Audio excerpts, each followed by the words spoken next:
Coming at you with another deck tech. Today on screen, as you can see behind me, so I'm about to move myself, we have Miracle Ganja's Assassin deck, which he called Mono Blue, actually on Legends decks, and if you guys have been watching my stream recently, I've been playing a good deal with this deck. I actually changed only 2 cards in it from his build, so definitely all the credit that I can imagine goes to Miracle Ganja. I've just been calling it Item Assassin instead of Mono Blue since there is some green in the deck. And, that just bothered me a little bit, so I'm just calling it Item Assassin because, as we'll get into, I think that's a pretty intuitive name. The deck does run a good amount of items. So, we took out the 3rd Tome of Alteration that he was playing and the 1 Ice Storm for 2 Gardener of Swords, which I'll talk about more in a minute. But the rest of the build, all Miracle Ganjas. Since I don't think he does much content creation in the way of streams or videos, he just plays a lot of Legends. I figured since I've been playing the deck a little bit recently, I'd try to go through and give you my opinion on how things have been working. Definitely already posted some really sweet highlights on the channel. Be sure to check those out. I'll link to a video of that in the end, at least. I've been playing a lot on stream, so hopefully I can give you some insight into how this deck works, because I really haven't seen much of it on the ladder at all, besides from Ganja himself. So, let's start at the low end. Basically what this deck's going to be doing, we're looking at, I would probably call it, what most people would call a tempo deck. It's really aggressive. It's closer to mid-range and aggro, since we're playing at, some 6-drops and some 9-drops. It's slower than your typical aggro deck, but it doesn't really have, huge threats like Soul Rest March like you'd expect from mid-range. A lot of its ability to win the game is going to be coming from, huge tempo swings and shackles, things Mono Blue and basically any game is kind of known for. So we start with 3 Firebolts, just solid removal, don't really need to talk about that. And Ungolem is one of the 4 true agility cards in the deck. Ungolem is definitely an insane card. Got a premium one now thanks to the pack bundle promotion, so had to include it, of course. Definitely good to include when you're trying to have a low curve deck and you're running agility every single time. 3 Dark Rift, a really powerful card, has been come to light the past few weeks in many different aggressive builds. If it goes unchecked, it can really decide the pace of an aggressive mirror match, because all of a sudden you either race or lose to a 7/5 Storm Atronach. It's dealing some face damage as well, which is what this deck wants to be doing. 3 Evermore Stewards. This card holds it down against a lot of the very popular aggro decks using a lot of 1 health creatures. Slaughterfish Spawning comes to mind. That's a card this card is very powerful against. Aggro Battle Mage runs a lot of cards like Afflicted Elite. This card is very good against. And this fits into the sort of keyword abilities you can get with the Mentor's Ring and stuff. So very powerful card in this deck, and you can buff it using your items as well to take more favorable trades. 3 Shrieking Harpy, fantastic Prophecy, fantastic Shackle. Skilled Blacksmith, however, is one of the more interesting cards, so we're making our way to it. Let's discuss it. It's a 2-drop 2/3, which is actually pretty good against a lot of popular cards in the meta. Trades somewhat better than a 3/2 in a lot of situations would.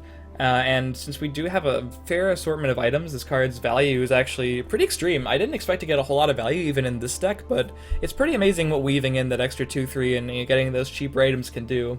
There was one game when I had 3 skilled blacksmiths on the board, and let me just tell you, that was kind of a stomping. So in order to combo with those, we have the 3 Mace of Encumbrance, we have the 2 Tome of Alteration, and the 2 Mentor's Rings, as well as any tomes that you get off of the Daggerfall Mage. So the Cunning Allies, well, I should talk about Wordcrafter too. Just a fantastic 2-drop, Mono Blue. Basically, this deck's running a lot of cards that we already know is good in, we already know are good in Intelligence, just to sort of fill out the curve. Just a fantastic 2-drop. Nothing much to say there. 3 Cunning Allies, because this is probably the best deck on the ladder for Cunning Ally, and when it hits, it's a pretty amazing card. 3 Daggerfall Mage. This card is very central to the strategy. I would say without this card, I probably wouldn't be playing the deck, but the tomes are incredibly important. When it comes to getting value, well, first of all, Cycle, of course, and then when it comes to getting value out of Gardener of Swords, and more importantly, the Master of Arms. This card is also very hard to deal with for a lot of aggro, mid-range, basically any deck that doesn't have Execute. This card is very hard to deal with. A lot of times it's going to eat a Shadowfen Priest Silence that won't be targeting maybe a Dark Rift later in the game, or it's going to eat a Edict of Azura or a Piercing Javelin or something. So very good card, trades very favorably, very powerful against Ram Scout especially, which this deck can be very favored against. So Gardener of Swords is the new card. The main thing I should say about this card is that I don't know if a 3 of is good because I haven't tested it yet, but I do think it could get clunky as a 3 of. The main benefit of this card is sticking it on the board before like a Mentor's Ring or Master of Arms. Master of Arms sort of functions, I can talk about this card with the Gardener of Swords because this is sort of what makes it item assassin, right? Master of Arms getting back double Tome of Alteration comes in 8/8 that draws 2 cards, so basically gigantic version of Triumphant Jarl. And if you have Gardener of Swords on the board, this thing becomes a 5/5, it's drawing 2 cards, the value just goes out of control. With the Mace, if you're getting Mace back, you're shackling 2 things. You can also just play this on the board and Mace one of your other guys that you were going to Mace that turn, get the double Mace value immediately. This card can generate some pretty huge tempo swings. The only real downside, its initial stats aren't really a downside too much because you're already really going to get value from it as soon as possible. There's very rare times you're going to be playing it before you play an item on something else the same turn. As a 3-drop, you don't really want to be playing it by itself on turn 3. But yeah. This is it's a pretty great card in this deck especially. Can lead to a lot of crazy situations. 3 giant bats, and you may be wondering why, aside from Ungolem, this is the 1 agility card it's worth to play in this deck.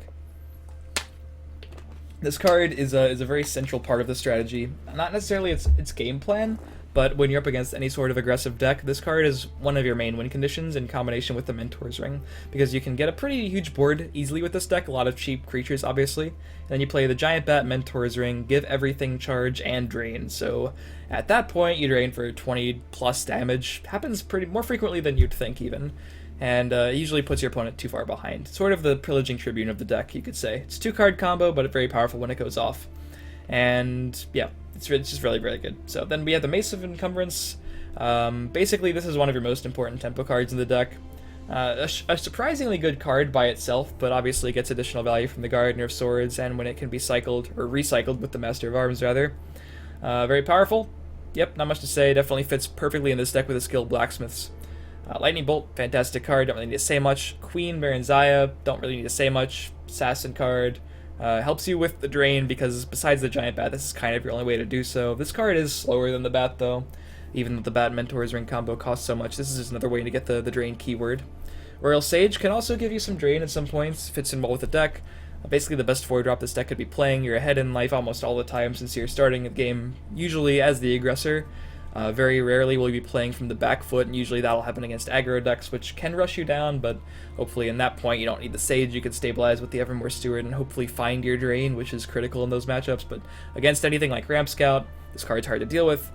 Makes other things even harder to deal with if they get ward, or if this gets charged, it can be fantastic. Really good card. Tome of Alteration could definitely be a 3 of, and it was in Ganja's original list. I don't know if cutting the 3rd is right. He might, if he wanted to comment on this and say that was definitely wrong, then that's fair. I did feel like it was going to be one of the more clunky cards, and I haven't really missed the 3rd copy since Daggerfall Mage is something you basically mulligan for a lot of the time in my experience. So I haven't really, there have been very rare times when I've had a Master of Arms and no tomes in the discard pile. So yeah, Tome just helps you trade. You can get value out of your Gardener of Swords now. That's a card. If you have that on the board, you can get 2 tomes for the price of 1, and then it's pretty great. So yeah, it helps you cycle, helps you trade favorably, helps you push some damage, gets to your combo pieces if the game is going to go late. That's really important. If you're against an aggro deck, it helps you find your drain. If you're against a control deck, it helps you get you to Master of Arms and Supreme Atromancers.